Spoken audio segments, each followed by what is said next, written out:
Dalam tajuk ini, kamu perlu kenal pasti tentang standard kandungan iaitu 1.1 organisasi kerja, 1.2 semangat kerja sepasukan dan 1.3 peningkatan kendiri. 1.1 organisasi kerja. Okey, apakah yang dimaksudkan dengan organisasi kerja? Organisasi kerja merupakan sekumpulan individu yang menjalankan tugas secara berkumpulan mengikut bidang tugas bagi mencapai matlamat yang ditetapkan. Okey, setiap ahli kumpulan saling bergantung kepada keupayaan masing-masing dalam melaksanakan tugasan secara bersama. Ini bermaksud setiap ahli yang ada dalam organisasi tersebut akan mengembeling tenaga mereka ataupun kepakaran mereka untuk menghasilkan tugasan yang lebih efisien. Okey, untuk mencapai matlamat tersebut, organisasi kerja juga perlu mengikut kaedah dan langkah-langkah yang mesti dipatuhi oleh setiap ahli. Kaedah menyelesaikan tugasan. Di dalam kaedah menyelesaikan tugasan, terdapat 3 kaedah yang biasa digunakan. Okey, yang pertama kita lihat kaedah menyelesaikan tugasan yang pertama iaitu kaedah sumbangsaran. Apa dia yang terdapat dalam kaedah sumbangsaran? Di dalam kaedah ini, dia menggalakkan imajinasi yang kreatif, mencari idea yang baru serta kombinasi idea antara ahli.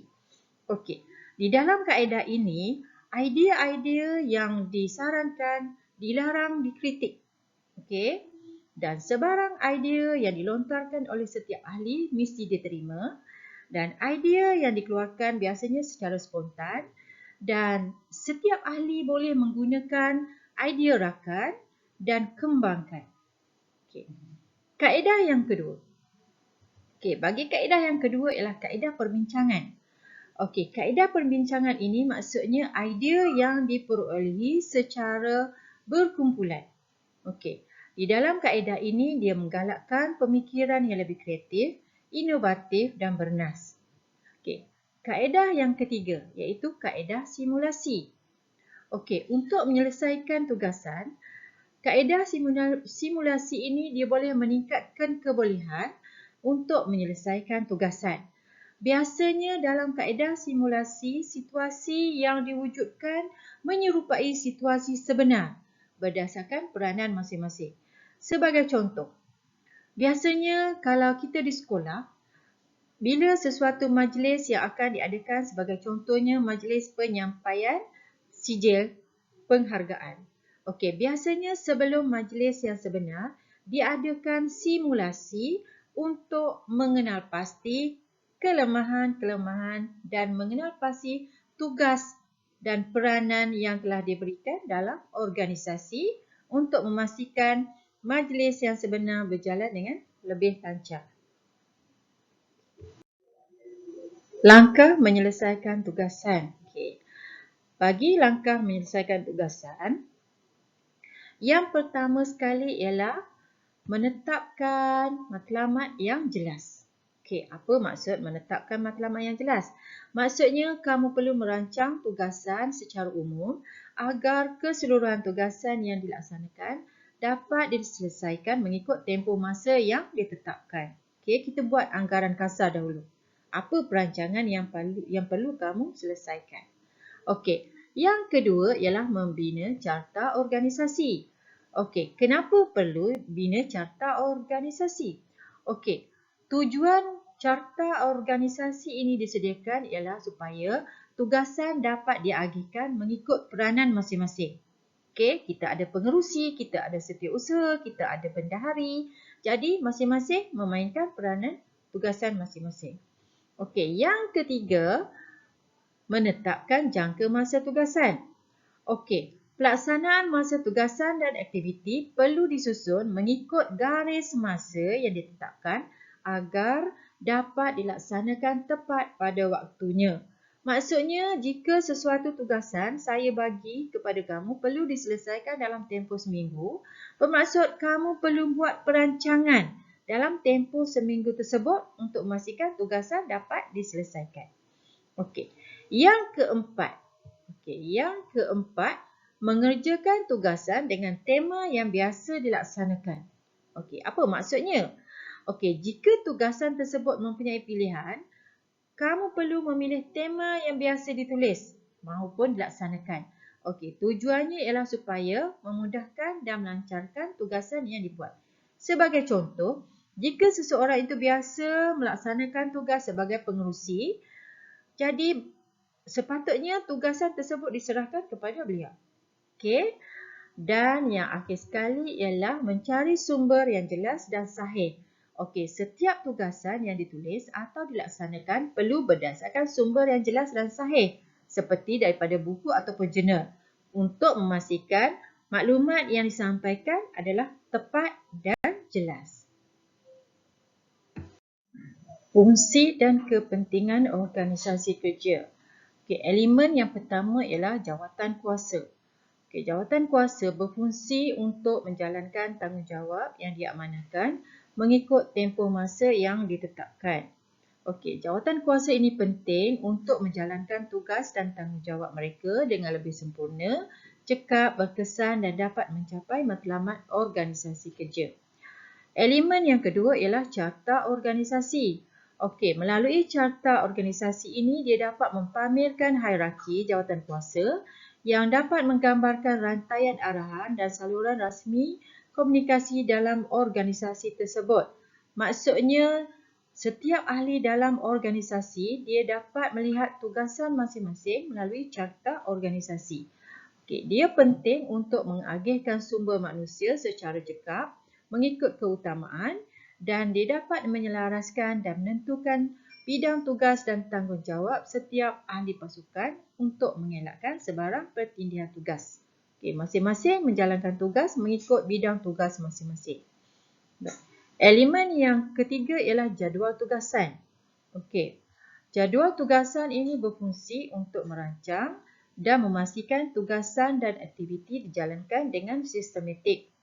Okey, dia penting untuk menyusun arti tugasan yang perlu dilaksanakan mengikut garis masa yang ditetapkan. Okey, elemen yang keempat ialah panduan dan peraturan menjalankan tugas di tempat kerja. Okey, panduan ini berfungsi untuk dijadikan sebagai sumber rujukan organisasi bagi menjalankan tanggungjawab mereka dan dia penting untuk memastikan ahli pasukan dalam organisasi kerja dapat menjalankan kerja dengan lebih lancar dan terkawal. Kepentingan budaya kerja positif.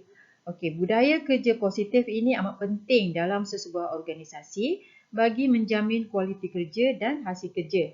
Sama juga kamu sebagai seorang murid sekolah. Okey, organisasi kamu adalah sekolah. Jadi kamu perlu melaksanakan kerja dengan pemikiran yang positif. Okey, antara kepentingan budaya kerja yang positif ini ialah yang pertama, kamu perlu bekerja mengikut garis masa. Okey, bekerja mengikut garis masa iaitu carta Gantt. Okey, jadi biasanya seseorang pekerja yang baik ataupun seorang murid yang baik perlu membuat tugasan mengikut tempoh masa yang telah ditetapkan. Maksudnya apabila cikgu memberikan sesuatu tugasan kepada kamu, misal katakanlah cikgu bagi kamu tempoh seminggu untuk disiapkan, maka kamu perlu menyiapkan kerja tersebut dalam tempoh masa yang telah ditetapkan. Okey. Yang kedua, mengikut arahan dengan betul. Untuk menjadi pekerja yang cemerlang, kamu seharusnya menjadi seorang yang fleksibel dan sentiasa boleh mengikut arahan dengan betul dari semasa ke semasa. Okey. Seorang pekerja yang cekap sentiasa bersedia menerima arahan dan tugasan dalam apa-apa jua keadaan. Okay, sama juga dengan kamu sebagai seorang pelajar. Kamu mesti sentiasa bersedia untuk menerima arahan yang diberikan oleh guru kamu. Okey. Yang ketiga, budaya kerja positif. Yang ketiga ialah menjaga kebersihan dan kekemasan ruang kerja. Okey, kekemasan dan kebersihan ruang kerja harus sentiasa dijaga sebab ruang kerja yang bersih, yang kemas, ia akan dapat membantu seseorang bekerja dengan lebih sistematik.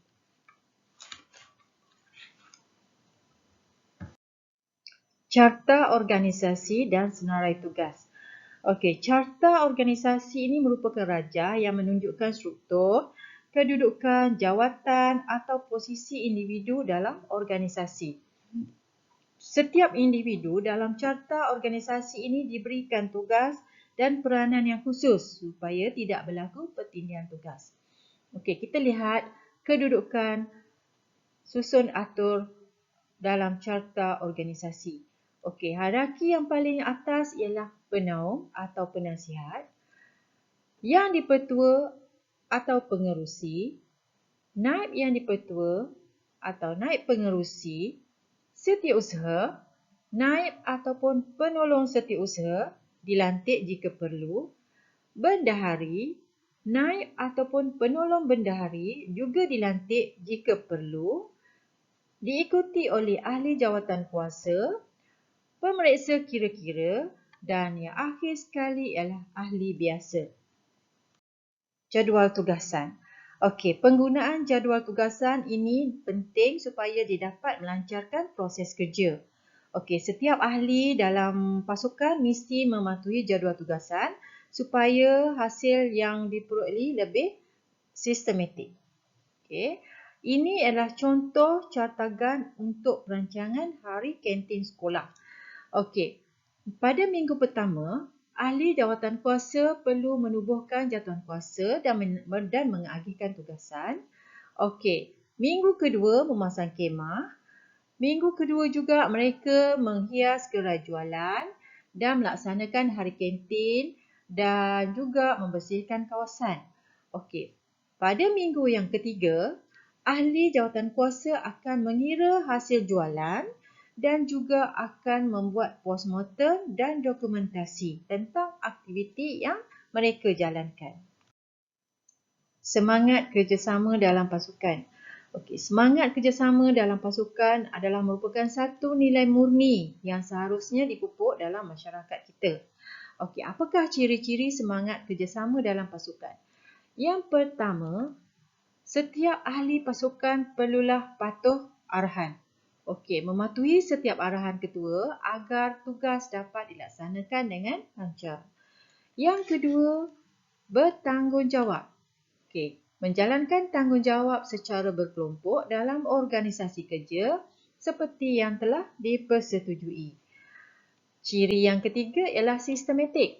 Maksudnya setiap ahli dalam organisasi perlu menjalankan kerja secara sistematik dengan menghasilkan carta organisasi, senarai tugas, jadual tugas dan sebagainya berdasarkan arahan yang telah ditetapkan. Okey, yang keempat ialah bekerjasama. Okey, semangat bekerjasama ini penting supaya didapat membantu antara satu sama lain sepanjang tugasan dilaksanakan untuk mendapatkan hasil yang berkualiti. Baik, berakhir sudah sesi pembelajaran kita untuk tajuk kita pada kali ini. Sebelum cikgu mengundurkan diri, di sini cikgu akan bagi tugasan untuk kamu, iaitu yang pertama, salin nota ke dalam buku nota. Nota kamu boleh dapat daripada buku teks muka surat 2 hingga 8 dan nota yang kamu buat perlulah nota yang ringkas. Dan kamu boleh cari intipatinya seperti mana dalam video yang cikgu berikan. Dan untuk latihan seterusnya, cikgu akan bagi dalam bentuk modul yang akan menyusul kemudian. Okey. Sekian, terima kasih.